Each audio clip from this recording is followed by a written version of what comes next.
amigas do canal Raciocínios Espíritas. Estamos de volta em mais um estudo da obra Pensamento e Vida.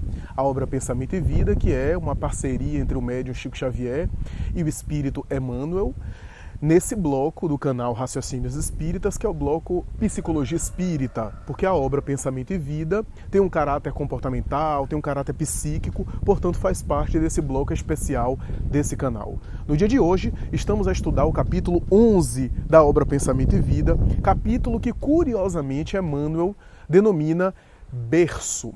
E aqui vale a pena a gente começar fazendo uma consideração. É lógico que o que Emmanuel está querendo se referir à expressão berço não é fazer alusão aqui ao berço do bebê, se é berço de MDF, de madeira maciça, ou seja lá o que for, se o colchão é de algodão ou de poliéster, ou se o berço tem mobile e tem brinquedos para que o bebê interaja com esse aparato que muitas vezes o recém-nascido se vale para as primeiras experiências no corpo físico. A expressão berço aqui que Emmanuel utiliza é o símbolo do ingresso do espírito na carne.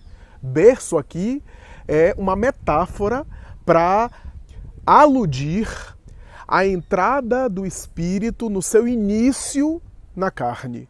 Portanto, traduz o início da jornada do espírito no mundo físico. É essa a ideia e por isso Emmanuel chama o capítulo de berço, que é uma expressão econômica para simbolizar todo esse início, todo esse começo. Interessante que Allan Kardec, em O Livro dos Espíritos, quando aborda a questão da união da alma com o corpo, em certo trecho ele vai dizer que o choro ou o grito da criança ao nascer simboliza ou anuncia que ela já se encontra no número dos vivos. É uma metáfora de que aquele ser já se encontra encarnado e já faz parte do mundo dos encarnados. E é interessante fazer essa alusão de Allan Kardec faz essa alusão porque com isso a gente percebe que há uma importância que é ligada ao nascimento, portanto, a vinda do espírito de maneira definitiva à carne. O nascimento simboliza essa vinda definitiva, não que o espírito não possa desencarnar logo depois do nascimento, mas a partir do momento que a criança nasce, simboliza que há uma união mais definitiva e mais vigorosa entre o espírito e a carne, que não foi rompida durante o processo gestacional, porque o espírito pode romper. A gente aprende isso na literatura espírita.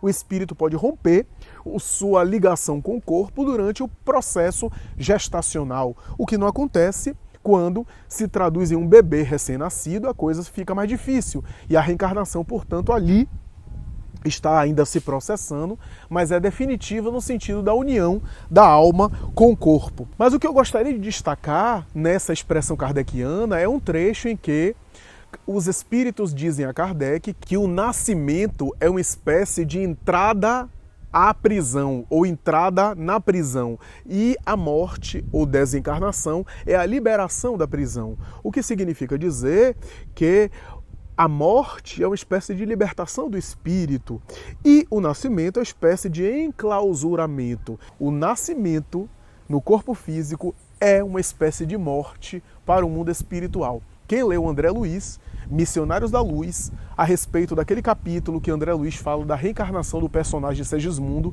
vai ver a saudade, a tristeza, até a dor, a falta que Segismundo iria fazer quando ele decide reencarnar e uma espécie de despedida, como se fosse uma espécie de morte. Emmanuel, ele começa o capítulo falando de uma exceção. E é importante aqui mencionar essa exceção. Ele começa o capítulo dizendo que os espíritos superiores representam uma exceção a uma regra geral que simboliza o berço. Isso é, repitamos, o início da vida do espírito na carne. Então, qual é a exceção? Emmanuel vai dizer que os espíritos superiores representam uma exceção. Que exceção é essa?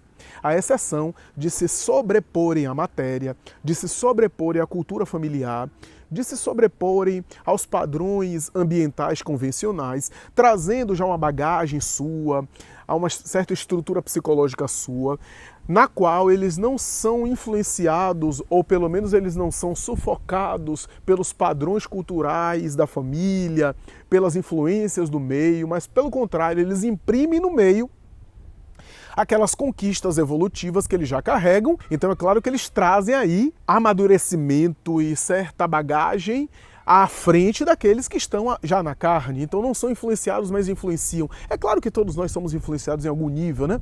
Mas eles se sobrepõem, digamos assim, ao meio onde eles renascem. E esses espíritos superiores, Emmanuel vai dizer, e vai usar uma expressão muito curiosa, ele vai dizer que eles senhoreiam as reservas fisiológicas, isso é, as células físicas, os elementos materiais físicos da formação do corpo, eles senhoreiam. O que é senhoreiam? Eles se tornam senhores, isso é, eles têm uma autonomia, eles têm um certo domínio, um certo predomínio sobre as reservas fisiológicas, a ponto de impulsionarem as reservas fisiológicas com a conformação corporal, dentro, é claro, da realidade que lhe é oferecida pela genética, pelos elementos aí da transmissão de caracteres, pelos elementos físicos do feto, do embrião, né, do corpo em formação, mas eles impulsionam e eles envolvem, modelam a matéria de acordo com as suas necessidades para que a matéria seja um veículo de expressão das suas potências. Os espíritos superiores, eles transcendem a essa regra habitual que Emmanuel vai falar qual é. Com os reflexos da vida superior, olha novamente a nomenclatura da obra Pensamento e Vida, os reflexos da vida superior, eles imprimem esses reflexos para ascender a humanidade, para impulsionar aqueles que estão ao seu redor, e é claro que, nesse sentido, eles transcendem ao meio em que começam a experiência material. Nesse sentido, são exceções. E a gente tem algumas exceções no mundo, né? Só para citar alguns exemplos, é claro que não são todos, eu nem teria aqui todos os exemplos para citar. Por exemplo, Sócrates, ninguém vai contestar que Sócrates é um espírito superior. Sócrates nasceu por intermédio de uma parteira e de um modesto artista, portanto, dois pais modestos em termos culturais, e, no entanto, Sócrates trouxe uma sabedoria e uma riqueza cultural e filosófica que os pais não possuíam nas suas bagagens, né? Então, Emmanuel está dizendo, aludindo aos espíritos superiores, a esse tipo de exemplo, que os espíritos, em qualquer nível, padrão genético, cultura familiar, conceitos e valores morais, né? Referências morais, sabedoria e predisposição cultural, intelectual, acadêmica, científica, artística, os espíritos superiores, eles transcendem isso, o que não é uma regra geral. A gente vai ver qual é a regra geral. Então, quando eu me lembro, por exemplo, de Maomé, por exemplo, ninguém nega em que pese as suas características da sua missão e as suas especificidades, e até algum tipo de ressalva que a gente possa fazer à missão de Maomé. Foi um grande profeta e um grande enviado, um grande espírito missionário. Ele nasceu de um almocreve, né? Ou seja, de um homem modesto que trabalhava empurrando e movendo animais de carga. Portanto, um trabalho bastante modesto, desprovido de cultura e de grande sabedoria filosófica e religiosa. E Maomé trouxe uma bagagem, uma cultura e uma sabedoria especial, em que pese a biografia dele alude a ele ser possivelmente analfabeto, mas trazia uma sabedoria aí do mundo espiritual, né? A gente tem aqui no Brasil Machado de Assis, com a sua cultura extraordinária, com a sua facilidade com as letras, o príncipe das letras brasileira, nasceu de uma mulher que era uma lavadeira, uma modesta lavadeira. E assim a gente tem outros exemplos. Marco Aurélio, por exemplo. Marco Aurélio, quem não se recorda, da luz que ele projetou no século em que ele viveu, na sua sabedoria filosófica, na sua cultura fantástica, na sua sensibilidade humanista. Ele foi um dos grandes representantes da escola estoica, ele foi um grande estoico na sua época, né? Um homem sensível, um homem humanitário, um homem refinado do ponto de vista filosófico, cultural, um homem com uma sensibilidade em relação ao próximo. E foi pai de um jovem chamado Cômodo, que a história registrou, e ele ficou famoso na história pelas suas crueldades, pelas suas aberrações, pelas suas monstruosidades e excessos. Uma vida desregrada e uma vida inclusive cruel. Então, nós temos esses disparates. Benjamin Franklin, esse homem que é uma das figuras talvez mais importantes do ponto de vista espiritual para a tradição dos Estados Unidos da América do Norte. Alguns, inclusive, dizem que Benjamin Franklin possivelmente é ou é o guia espiritual dos Estados Unidos. Esse homem com uma cultura extraordinária, com uma sabedoria fantástica. O pai dele era saboeiro, era um modesto saboeiro que fazia sabonetes e que também vendia ceras e velas, né? Cera, e fazia com cera as velas que ele vendia, né? E Benjamin Franklin veio por intermédio dele. Mas isso não é regra geral, né? A regra geral é outra. A regra geral, por exemplo, ilustra muito bem a família de Johann Sebastian Bach, por exemplo, só para citar um famoso. Bach, que foi um grande representante das artes mais altas espiritualmente falando, né? Ao reencarnar, trouxe a sua música especial, a sua mensagem musical especial, e a partir dele, a família de Bach, ao longo das gerações, formou dezenas, talvez até centenas de músicos, né? Um estudioso chega a dizer que a partir do velho Bach, Johann Sebastian, nós tivemos cerca de 60 músicos da família de Bach com habilidade de composição, ninguém na mesma altura espiritual e na mesma genialidade musical do velho Johann Sebastian, mas de alguma forma traziam também ali o repertório. Isso não pode ser aleatório, não pode ser por acaso que de um homem nasce uma família e toda uma cultura familiar dedicada à música. Como a gente vê inúmeros exemplos, eu não vou ficar aqui citando, mas inúmeros exemplos, né? Ainda que não com a mesma genialidade daquele expoente máximo, né? Mozart foi filho de um homem que era afeito à música, que tocava em orquestra, que era, inclusive, aficionado pela música. Não tinha a mesma genialidade do filho, é claro, mas tinha ali a cultura musical na família, e assim por diante, né? Então nós temos aí, na regra geral, e é isso que Emmanuel vai falar o seguinte, que todo berço de agora retrata o ontem que passou.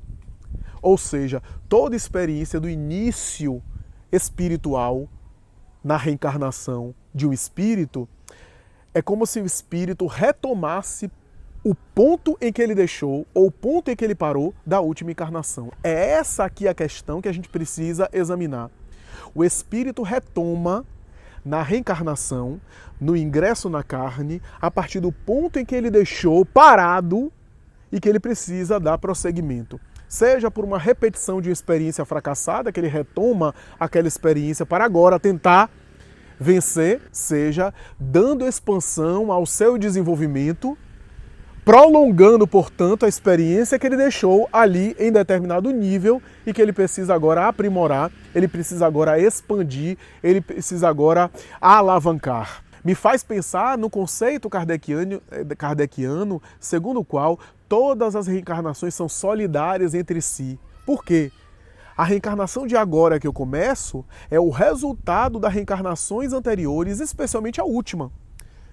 Portanto, é o efeito da última existência que agora eu vivencio, que agora eu experimento. Em todos os sentidos considerados. Se o indivíduo, por exemplo, desvalorizou uma família bem estruturada, ele veio numa família bem estruturada, bem equilibrada, ele desvalorizou, ele agrediu, ele feriu, ele não aproveitou bem, ele volta agora a partir do berço, em uma família desorganizada. Por quê? Porque todo o berço de agora retrata o ontem que passou. Ele para no ponto em que ele deixou. Qual é o ponto? O ponto da desvalorização, o ponto de ele ter abusado, o ponto dele ter desperdiçado, e agora ele para no ponto em que ele desperdiçou tanto que agora lhe faz falta. Como às vezes a gente desperdiça algumas coisas na vida física que nos fazem falta na própria vida física, algumas outras coisas não dá tempo na própria vida física a gente sofrer o resultado da nossa conduta excessiva de desperdício, de desvalorização. Então a gente retoma naquele ponto. Então a desorganização familiar agora, que o indivíduo não teve na outra encarnação, ele teve uma família organizada, na verdade o ponto em que ele parou. Emmanuel chega a dizer que todo berço é o prolongamento, ou todo início na carne é o prolongamento da última experiência na carne. Em qualquer área considerada, em qualquer padrão considerado, em qualquer experiência considerada. Aí, Emmanuel, ele cita a expressão continuismo biológico. Ele vai dizer que a ciência humana se debate, a ciência humana se agita, a ciência humana se esfalfa para tentar inutilmente encontrar o problema do continuismo biológico. O que quer dizer continuismo biológico? É uma expressão, inclusive, da biologia e das ciências naturais para tentar dar conta do problema da questão da elaboração dos organismos, do aperfeiçoamento dos organismos, ou seja, do continuismo das espécies. Por continuismo biológico, Emmanuel, de maneira bem sucinta, bem econômica, toca em questões bastante profundas e com uma economia de palavras, ele na verdade toca num universo aqui que é impossível de esgotar, porque no fundo ele está fazendo referência aqui a Lamarck, na sua teoria do transformismo, né? Ele está fazendo alusão a Darwin, a evolução de Darwin, o evolucionismo darwiniano, a luta pela vida, a seleção natural, etc. E também a partir de Darwin, porque Darwin, diferentemente de Lamarck, considerou a questão da hereditariedade como fator preponderante para que as espécimes mais fortes ou mais bem adaptadas sobrevivessem e por hereditariedade transmitissem as suas características e as espécies menos adaptadas desaparecessem e fossem extintas.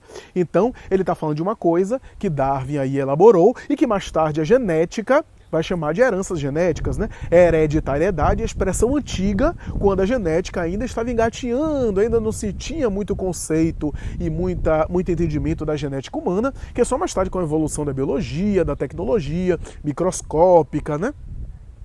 A engenharia genética, a biologia molecular, todas as investigações aí que conseguiram ajudar o ser humano a entender aí as transmissões das características, o mundo pequeno, dos genes, dos cromossomos, né? Que é Mendel, considerado o pai da genética, ele fazia especulações, né? E que a genética estava engateando muito na época de Darwin. Então, ele toca aqui em problemas fundamentais, que é o problema da origem, outra expressão que é muito utilizada nas ciências naturais, o problema da origem. O que é que significa problema da origem? O problema da origem é essa ideia da origem do homem enquanto ser humano, ou seja, como foi que apareceu o ser humano, quais são as hipóteses, as teorias, né? As especulações, que é aquela briga de criacionismo, evolucionismo, etc.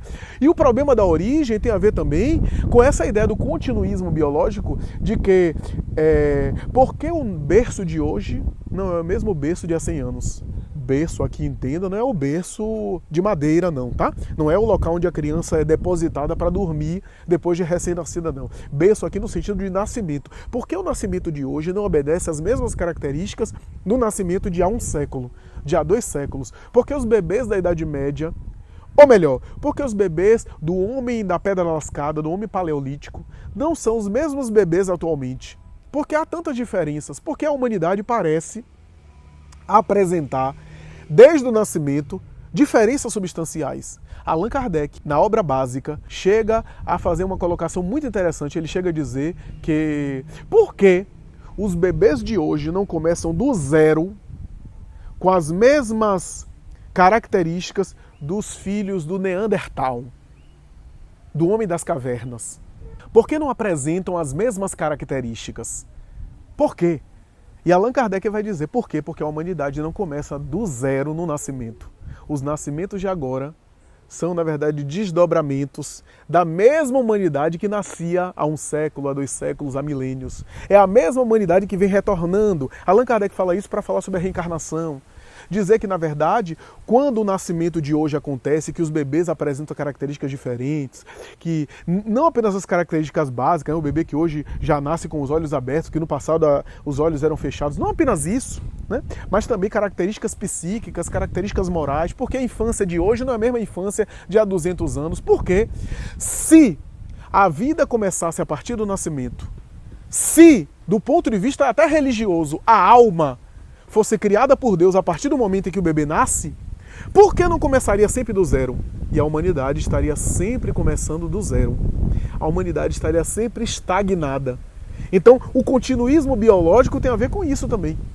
Tem a ver com essa ideia de que a humanidade não começa do zero. Porque os nascimentos de agora, alguns teóricos das ciências sociais vão dizer, não, mas a humanidade de hoje se apropria de todas as conquistas culturais, de todas aquelas coisas que a cultura deixou e que a humanidade se apropria disso. Tudo bem, até aí tudo bem, mas não é suficiente para explicar. Não é suficiente para explicar porque os bebês de hoje, porque as crianças de hoje conseguem, por exemplo, se entronizar e consegue se infiltrar e consegue se apropriar da cultura atual com uma facilidade que, se você pegar, por exemplo, o homem primitivo da Nova Guiné, que nasce lá, e colocar numa escola como Harvard ou como escola mais sofisticada, não necessariamente ele vai ter a mesma genialidade, a mesma inteligência de um homem, por exemplo, genial. Por quê? Se fosse só educação ou se fosse só estímulos sociais, por que essa diferença? A ideia do continuismo biológico tem a ver com isso, ou seja, o berço é um grande enigma para a ciência terrena, que não consegue entender o problema da origem, a origem do homem enquanto humanidade, a origem do ser humano enquanto sujeito individual, e esse continuismo da espécie, continuismo biológico, né, a progressão da humanidade, porque a humanidade está cada vez melhor, porque a humanidade está cada vez mais aprimorada, porque os nascimentos de hoje parecem mais sofisticados e mais bem elaborados do que o nascimento das crianças do passado. E aí, Emmanuel faz uma abordagem elogiando, com toda razão e toda justiça, elogiando e ressaltando os pontos positivos e a contribuição valiosa da genética. Vai dizer que a genética humana conseguiu, com grande brilhantismo, detectar alguns pontos, especialmente a ideia da adaptação darwiniana, a adaptação das coisas, que por genética é transmitir os organismos mais adaptados, né, acabam herdando aquelas características e acabam sobrevivendo de fato, e os caracteres morfológicos do corpo, as características físicas que se reproduzem e que tem na genética a sua explicação extraordinária, fundamental, né, as características físicas, a conformação do corpo, né, que vai sendo elaborado, e aquelas características que predominam, que sobrevivem ao longo da transmissão genética. Emmanuel vai dizer que a ciência humana questiona e avalia a origem do ser humano através do berço a partir de alguns eixos, né, alguns critérios como genealogia familiar, o estudo aí da história familiar, das tradições genéticas que passam, da transmissão aí das características genéticas que passam de família após família, né, dos padrões familiares, pais, avós, bisavós e assim por diante. A análise genética, portanto, das características predominantes, das características recessivas, grupos sanguíneos, conformação física, pigmentação, tudo isso a genética humana dá uma valiosa colaboração. Só que a genética humana tem uma limitação, e Emmanuel menciona essa limitação, afirmando que a genética vai se limitar, vai se circunscrever ao corpo físico, à constituição orgânica, que é de natureza exterior. Essa afirmação de Emmanuel é interessante. Por que é de natureza exterior? Porque o corpo físico é a dimensão exterior. A dimensão interior é o espírito. O espírito é o ser interior que está mergulhado dentro do corpo físico. O corpo físico é a roupa, é a aparência. E a genética se limita apenas a se circunscrever de maneira brilhante às dimensões do corpo, isso é, às dimensões exteriores. E aí Emmanuel cita uma coisa muito importante, uma expressão muito importante, que é hereditariedade psíquica. Ele vai dizer que, por enquanto, a hereditariedade psíquica é inacessível à sondagem humana. Essa expressão hereditariedade psíquica é uma expressão muito curiosa. Por hereditariedade psíquica, a gente fica pensando, o que é que Emmanuel quer dizer com isso? André Luiz, na obra Missionários da Luz, se não me falha a memória, ou uma de suas obras, também fala sobre hereditariedade psíquica ou uma expressão semelhante. O que é que quer dizer hereditariedade psíquica? A princípio parece um erro. Por que um erro? Eu me lembro que na minha graduação em psicologia, a gente teve, por exemplo, uma disciplina chamada genética do comportamento, para examinar em que termos há uma genética do comportamento, isso é, há características genéticas que influenciam o comportamento, e na época eu me lembro que a gente ficou praticamente restrito ao exame de síndromes genéticas. síndrome de Down e síndromes outras genéticas que realmente afetam o comportamento. Só que ainda os estudos são muito incipientes a esse respeito. É claro que há alguns traços de personalidade que parecem ter sido herdados, né? Alguns estudos, principalmente de alcoolismo e de depressão, que parece haver um fator genético importante. Mas também não explica tudo, não explica o alcoolismo presente em sujeitos cuja família não tem aí a prática e o hábito do alcoolismo, não explica tudo.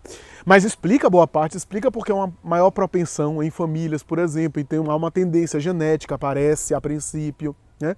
Como também a propensão genética a alguns transtornos emocionais, como é o caso da depressão, há especulações ou fatores que parecem sugerir elementos genéticos fortes que influenciam, mas ainda assim não é suficiente, não é determinista, não é 100% absoluto, né?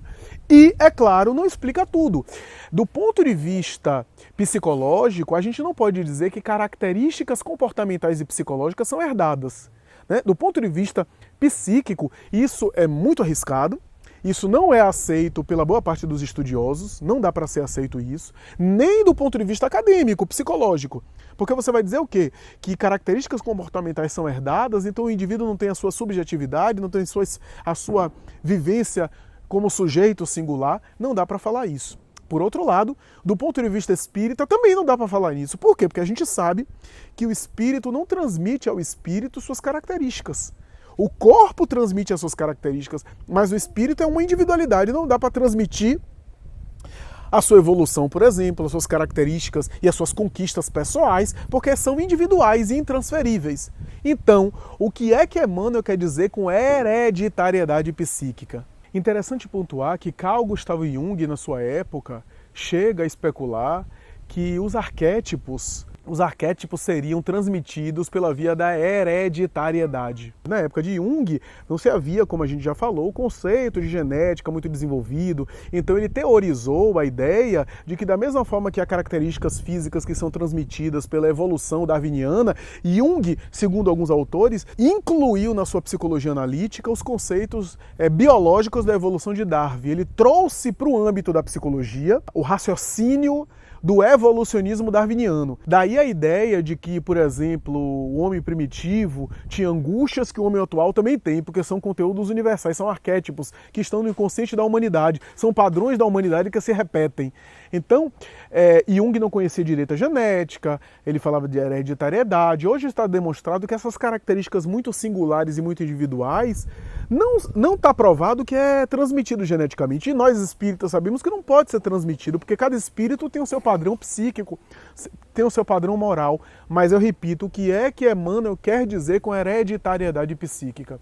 Talvez haja aí um conceito muito mais profundo, que tem a ver com características genéticas que são herdadas e que o espírito se aproveita, porque se nós não podemos transmitir características psicológicas, podemos receber características físicas que vão viabilizar e que vão facilitar a expressão de características psicológicas. Por exemplo, só para dar um exemplo, o pianista.